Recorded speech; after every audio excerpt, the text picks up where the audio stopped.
ஓம் ஸ்ரீ குருபியோ நமக. ஓம் ஸ்ரீ மகா பெரியவா சரணம். வரும் பிப்ரவரி 26 மகா சிவராத்திரி. இந்த ஒரே ஒரு பூ உங்கள் கையில் இருந்தாலே போதும். உங்கள் குடும்பத்துக்கே சிவகடாட்சம் ஏற்பட்டு எல்லா விதமான நன்மைகளும் உங்களை தானாக தேடி வரும். அது என்ன பூ, அதை எப்படி பயன்படுத்தணும்னு பார்க்கறதுக்கு முன்னாடி நம்மளோட வீடியோஸை இப்போ தான் நீங்கள் ஃபஸ்ட் டைம் பார்க்குறீங்கன்னா மறக்காமல் சப்ஸ்கிரைப் பண்ணிக்கோங்க. தொடர்ந்து இது மாதிரி அப்டேட் தெரிஞ்சுக்கிறதுக்கு பக்கத்தில் இருக்கிற நோட்டிஃபிகேஷன் பெல்லை கிளிக் பண்ணி ஆல் அப்படிங்கிற செலக்ட் பண்ணிக்கோங்க. இப்போ என்ன பூவை எப்படி பயன்படுத்தணும் அப்படிங்கிற பற்றி தெளிவாக தெரிஞ்சுக்கலாம். வருடத்தில் ஒரு முறை வரக்கூடிய இந்த மகா சிவராத்திரி தினத்தன்னைக்கு நீங்கள் சிவபெருமான் கிட்ட என்ன வரன்னு கேட்குறீங்களோ அதை உங்களுக்கு வாரி வழங்கிடுவார். மாதம் மாதம் வரக்கூடிய தேய்பிரே சதுர்த்தசி திதி தான் சிவராத்திரி.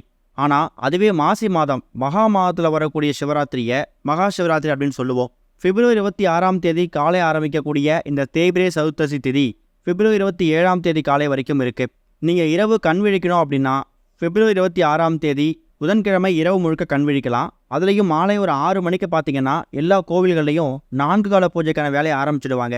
பிப்ரவரி 26 மாலை 6 மணிக்கு ஆரம்பிக்கக்கூடிய முதல் பூஜையில் இருந்து பிப்ரவரி 27 காலை 6:30 மணி வரை இருக்கக்கூடிய இந்த 12 மணி நேரத்தில் 3 மணி நேரமாக 4 கால பூஜைகள் நடக்கும். இதில் நிஷித்த கால பூஜை அப்படின்னு சொல்லக்கூடிய 3ஆம் கால பூஜை இருக்குல்ல, அதாவது இரவு 12 மணிலேருந்து அதிகாலை 3 மணி வரை இருக்கக்கூடிய இந்த 3ஆம் கால பூஜையில் எப்படியாவது கலந்துக்கிறதுக்கு முயற்சி பண்ணுங்க. அந்த நேரத்தில் சிவபெருமான் கிட்ட என்ன கேட்குறீங்களோ அதை உங்களுக்கு கொஞ்சம் கூட யோசிக்காமல் அள்ளி கொடுத்துருவாரு. ஏன்னா இந்த 3ஆம் கால பூஜையில் தான் பார்வதி தேவியார் சிவபெருமான மகா சிவராத்திரியில் வணங்கினாங்க அப்படிங்கிற மாதிரி புராணங்களில் சொல்லப்பட்டிருக்குது. இன்னொரு பக்கம் உங்கள் வீட்டில் சிவபெருமானுக்கு பிரத்யேகமாக நீங்கள் பூஜை செய்யணும். சிவபெருமானுக்கு பிடிச்ச மலர்களால் அலங்காரம் செய்யணும். இன்னொரு பக்கம் உங்களால் என்ன நைவேத்தியங்கள் செஞ்சு வச்சு படைக்க முடியுமோ அதை சிவபெருமானுக்கு படைக்கிறதும் கூடுதல் விசேஷம்.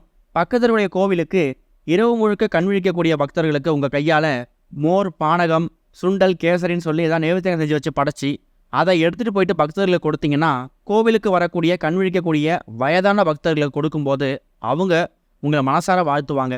மகா சிவராத்திரி அன்னைக்கு இது மாதிரி சின்ன சின்ன விஷயங்கள் எல்லாமே உங்களுக்கு பலவிதமான புண்ணிய கர்மாக்களை கொண்டு வந்து சேர்க்கும் அப்படிங்கிறத நீங்கள் மறந்துடக்கூடாது.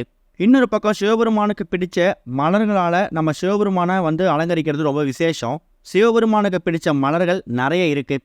அதில் இந்த நீல நிற சங்குப்பூ அப்படிங்கிறது ரொம்ப ரொம்ப சக்தி வாய்ந்த ஒரு மலர். சிவபெருமான் ஆழகால விஷத்தை உண்டதால் அவர் உடம்பு நீல நிறமாக மாறிடுச்சு. அதனால் அவருக்கு நீலகண்டன்னு சொல்லக்கூடிய இன்னொரு பெயரும் வந்திருக்கு. அப்பேற்பட்ட சக்தி வாய்ந்த இந்த நீல நிறம் இருக்குல்ல, அதில் இருக்கக்கூடிய பொருட்கள் எல்லாமே சிவபெருமானுக்கு உகந்ததாம். அதில் குறிப்பாக இந்த நீல நிற சங்குப்பூ சிவனோட வழிபாட்டில் முக்கியத்துவம் வாய்ந்த ஒரு பூ. இந்த நீல நிற சங்குப்பூ எல்லார் வீடுகள்லையும் ரொம்ப எளிதாக கிடைக்கக்கூடிய ஒரு பொருள் தான். இந்த சங்குப்பூவை அவ்வளோ சாதாரணம்னு நினைக்கக்கூடாது. நீல நிற சங்குப்பூவை சிவனுக்கு அர்ப்பணம் செய்யலாம். இந்த சங்குப்பூவில் சிவன், ஸ்ரீ கிருஷ்ணர், சனீஸ்வரர்னு சொல்லி 3 தெய்வங்கள் வசிக்கதான் சொல்லப்படுது. அந்த அளவுக்கு இந்த சங்குப்பூக்கு மிகப்பெரிய சக்தி இருக்குது. நிறைய பேர் இறை வழிபாட்டில் இந்த துளசிக்கு மட்டும்தான் முக்கியத்துவம் கொடுப்போம். துளசிக்கு நிகராக சாஸ்திரங்களை சொல்லப்பட்டிருக்கக்கூடிய இன்னும் ஒரு பொருள் என்னன்னு கேட்டிங்கன்னா அது இந்த சங்குப்பூ தான்.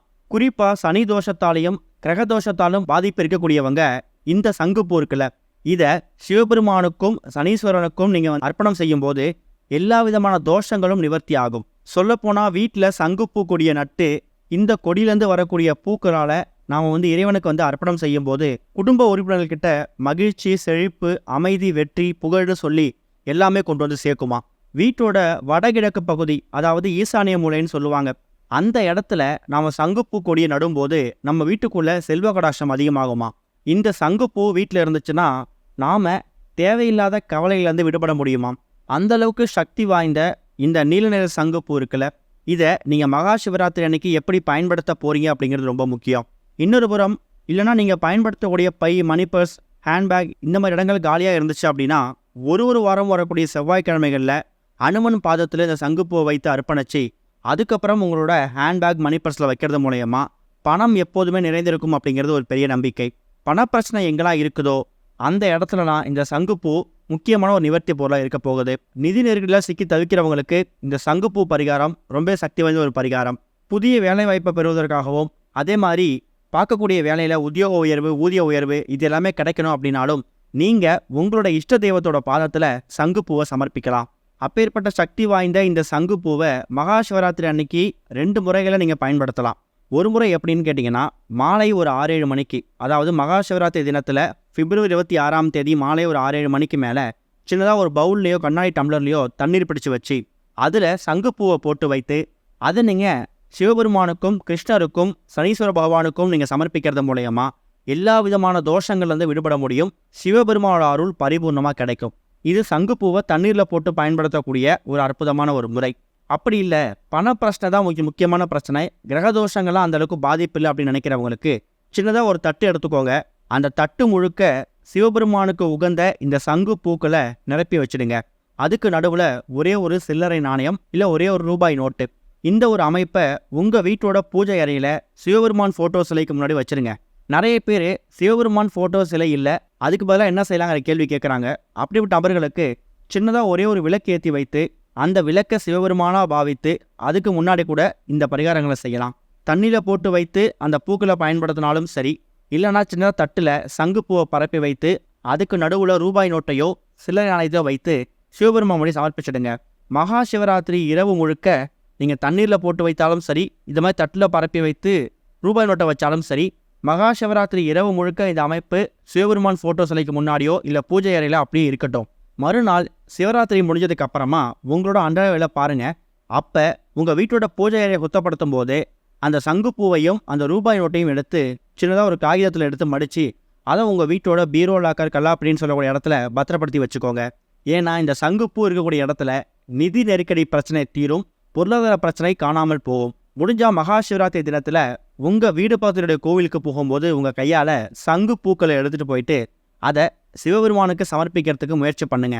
சிவபெருமானுக்கு மட்டும் இல்லை, நவகிரகங்களில் இருக்கக்கூடிய சனீஸ்வர பகவானுக்கும் இந்த சங்குப்பூவை நீல சங்குப்பூவை சமர்ப்பிக்கிறது மூலயமா உங்களுக்கோ உங்கள் குடும்பத்தில் யாராவது நபருக்கோ கிரக தோஷங்களால் ஏற்படக்கூடிய பாதிப்புகள் படிப்படியாக குறையும்.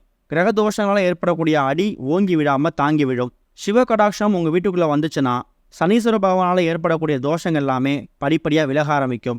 சிவபெருமானுக்கு இந்த சங்குப்பூவால் அர்ச்சனை செய்யும் போது வேண்டிய வரம் வேண்டியபடி கிடைக்குமா. உங்களோட ஆசைகளும் கனவுகளும் நிறைவேறும். நீங்கள் எதிர்பார்த்த எல்லாத்துலேயும் நீங்கள் ஜெயிக்க முடியும். என்ன வரம் கேட்டு இறைவன்கிட்ட வேண்டிக்கிறீங்களோ அந்த வரம் கிடைப்பதற்கான ஒரு நம்பிக்கை உங்களுக்கு வரும். அவ்வளோ சக்தி படைச்சதாக இருக்கக்கூடிய இந்த நீல நிற சங்குப்பூவை எங்கே பார்த்தாலும் விட்டுறாதீங்க.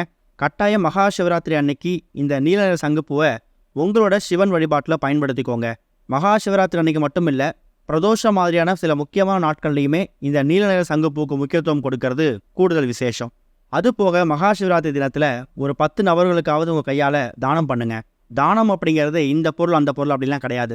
மகா சிவராத்திரி அன்னைக்கு கோவிலுக்கு வரக்கூடிய பக்தர்களுக்கு உங்கள் கையால் விபூதி குங்கும பிரசாதத்தை நீங்கள் தானமாக கொடுக்கலாம். அதே மாதிரி கோவிலை கண்விழித்து காத்திருக்கக்கூடிய பக்தர்களுக்கு உங்களால் முடிஞ்ச பொருட்களை நைவேத்தியங்களை செஞ்சு வச்சு எடுத்துகிட்டு போயிட்டு கொடுக்கலாம். பசுமாட்டுக்கு காகத்துக்கு தேவையான பொருட்களை கொடுக்கலாம். இல்லை யாராவது ஒரு 5 நபர்களை வீட்டுக்கு கூப்பிட்டு சாப்பாடும் போடலாம். ஏதாவது ஒரு தானத்தை பண்ணுறதுக்கு முயற்சி பண்ணுங்கள், நல்லதே நடக்கும். ஓம் ஸ்ரீ குருபியோ நமக. ஓம் ஸ்ரீ மகா பெரியவா சரணம்.